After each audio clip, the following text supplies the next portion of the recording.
Hello friends, आज का topic है थर्मोडायनेमिक्स।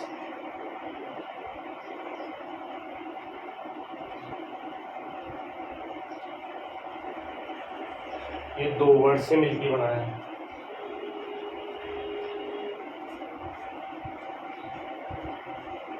Thermo and dynamics. जो थर्मो का मतलब तो होता है हीट,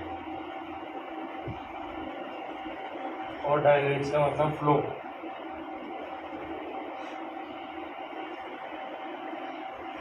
हीट फ्लो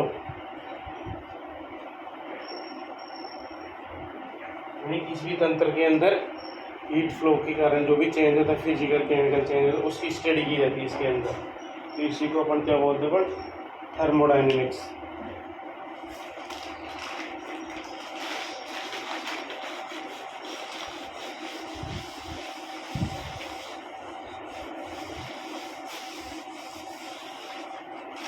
दूसरा होता है इसके अंदर सिस्टम, यानी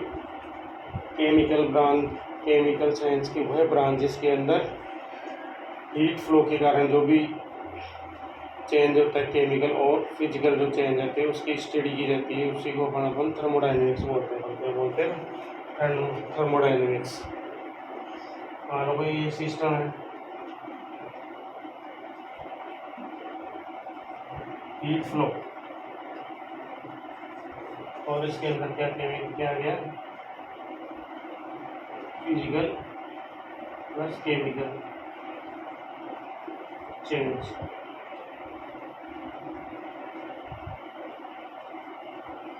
इसी को अपन क्या बोलेंगे? अपन थर्मोडायनेमिक्स।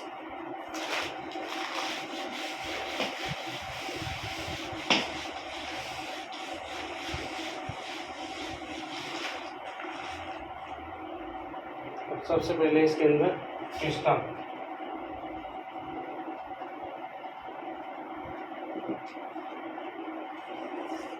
तो कोई भी वॉल्यूम होता है,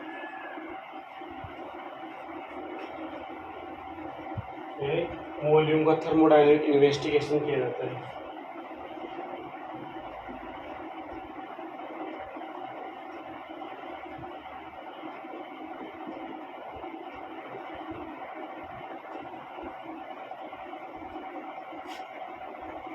इसी को अपन क्या बोलेंगे? अपन सिस्टम, यानी कोई भी जो भी प्रोडक्ट है, रिएक्टेंट है, उसके वॉल्यूम का थर्मोडायनेमिक इन्वेस्टिगेशन करते हैं, तो उसी को अपन क्या बोलेंगे? अपन सिस्टम बोलेंगे। अब ये सिस्टम 3-4 प्रकार के होते हैं। एक होता है ओपन सिस्टम,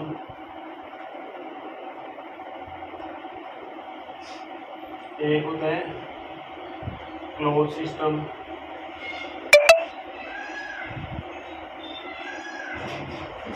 एक होता है आइसोलेटेड सिस्टम,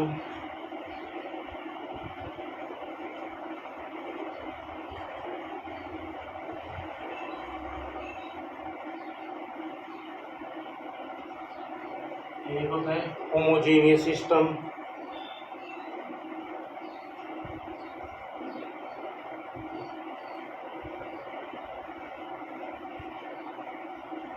और लास्ट होता है इसके अंदर हिट्रोजीनियस सिस्टम।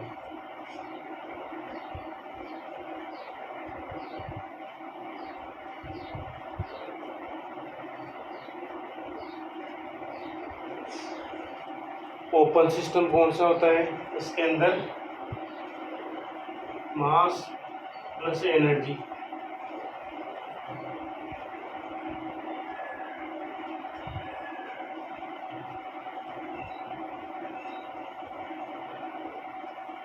यानी मास का और एनर्जी का सराउंडिंग के साथ एक्सचेंज होता रहता है इसके अंदर। इसी को क्या बोलेगा? अपन ओपन सिस्टम। मास और एनर्जी दोनों इसके अंदर एक्सचेंज होते रहते हैं।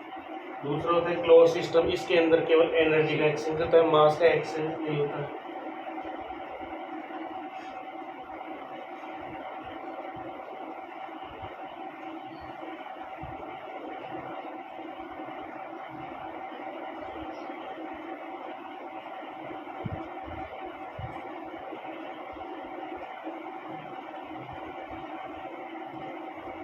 क्योंकि मास का एक्सचेंज इसके अंदर नहीं होता।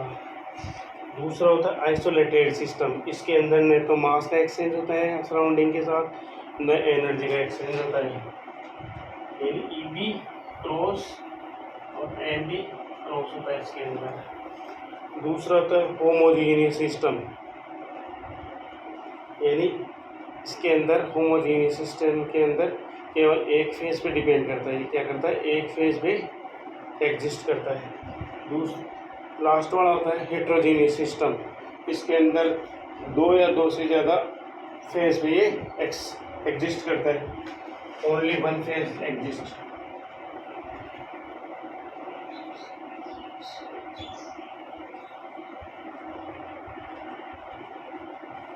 और ये टू और मोर देन टू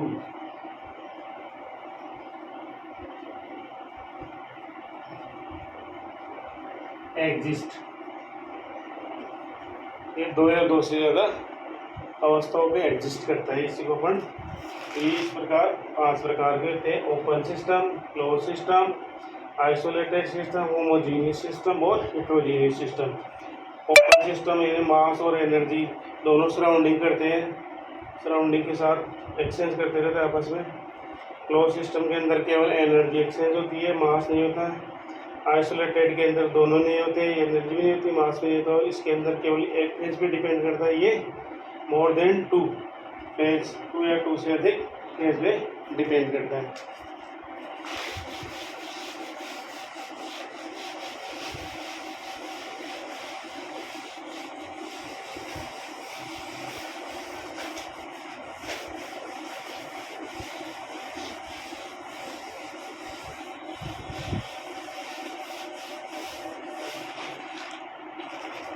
यानी किसी भी सिस्टम को परिभाषित करने के लिए 2-3 बार पैरामीटर्स होते हैं या वेरिएबल्स होते हैं, उनको थर्मोडायनेमिक वेरिएबल्स बोलते हैं। बेसिकली 4 होते हैं इसके अंदर। एक होता है प्रेशर, इसको P। सेकेंड होता है टेम्परेचर,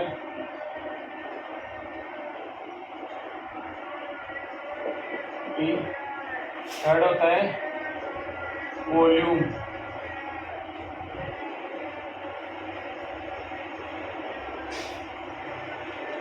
और फोर्थ होता है number of mole of substance, number of mole of substance.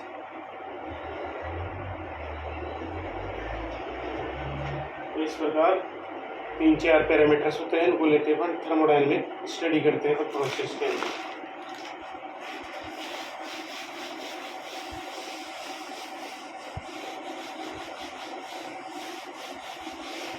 वो होती है थर्मोडायनेमिक प्रोसेस।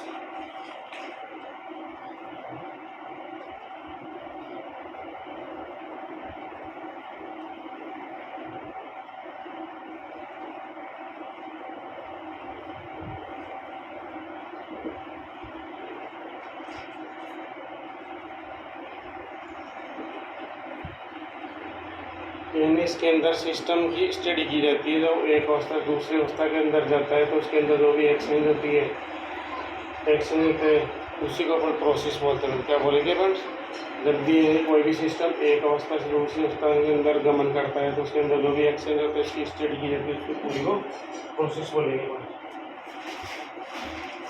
इसमें 4-5 प्रोसेस होती है, उसकी स्टडी करते हैं। सबसे पहली होती है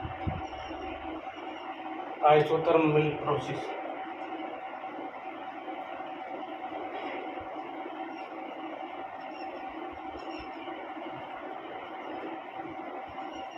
इसके अंदर T1 टेम्परेचर और T2 टेम्परेचर इक्वल होता है। इसके अंदर मान लो इस T1 को उधर ले जाएगा, ये क्या हो जाएगा, T2 माइनस T1 बराबर 0।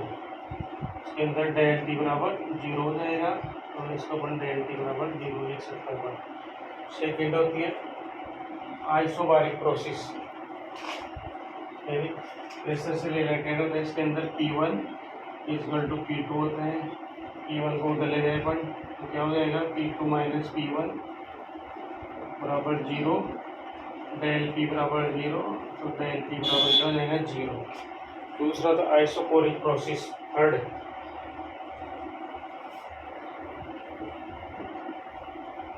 यानी V1 बराबर V2 हो जाएगा इसके अंदर, इसको उधर ले जाए V2 माइनस V1 बराबर 0, डेल V बराबर 0 हो जाएगा, डेल V बराबर 0 हो जाएगा। इसको अपन क्या बोलेंगे, आइसोकोरिक प्रोसेस। फोर्थ होता है इसके अंदर एडिएबेटिक प्रोसेस।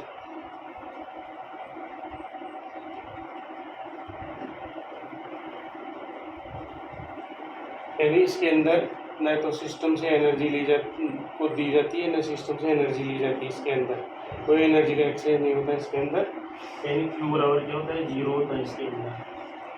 अगर इसके एंट्रोपी निकाले पर एस बराबर क्यू अपॉन टी होता है, एस बराबर 0 अपॉन टी बराबर एस बराबर क्या हो जाएगा 0। यानी इसकी अवस्था स्थिर रहती है इसके अंदर, एंट्रोपी स्थिर रहती है अवस्था के अंदर। पांचवी अवस्था है इसके अंदर साइक्लिक प्रोसेस। जब सिस्टम एक अवस्था से दूसरी अवस्था के अंदर जाता है तो उसकी कोई यानी एनर्जी के अंदर कोई चेंज नहीं होता है, यानी साइक्लिक डायरेक्शन के अंदर और फ्लो के अंदर कोई चेंज नहीं होता इसके अंदर। तो उसको अपन एक क्या बोलेंगे, साइक्लिक प्रोसेस।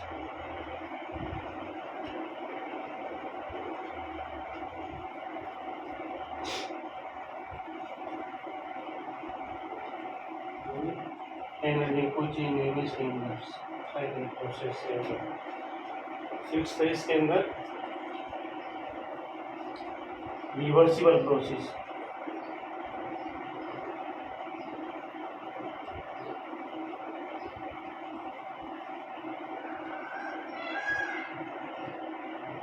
इसके अंदर सिस्टम एक अवस्था से दूसरी अवस्था के अंदर जाता है तो एनर्जी का डायरेक्शन फ्लो लगभग समान रहता है, इसलिए इसको अपन क्या बोलेंगे, रिवर्सिबल प्रोसेस।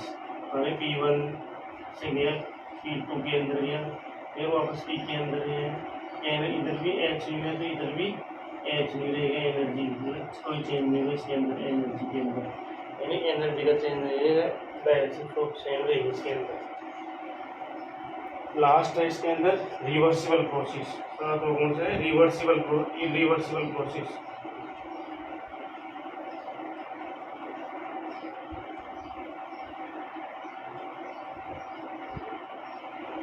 यानी इरिवर्सिबल का मतलब है ये एक ही डायरेक्शन के अंदर होता है। क्या होता है, एक ही डायरेक्शन। और इसका सबसे बेस्ट उदाहरण है नेचर के अंदर कोई भी रिएक्टेंट एक प्रोडक्ट के अंदर कन्वर्ट हो गया तो वो वापस रिपीट नहीं होता इसके अंदर, यानी एक ही डायरेक्शन के अंदर, सिंगल डायरेक्शन।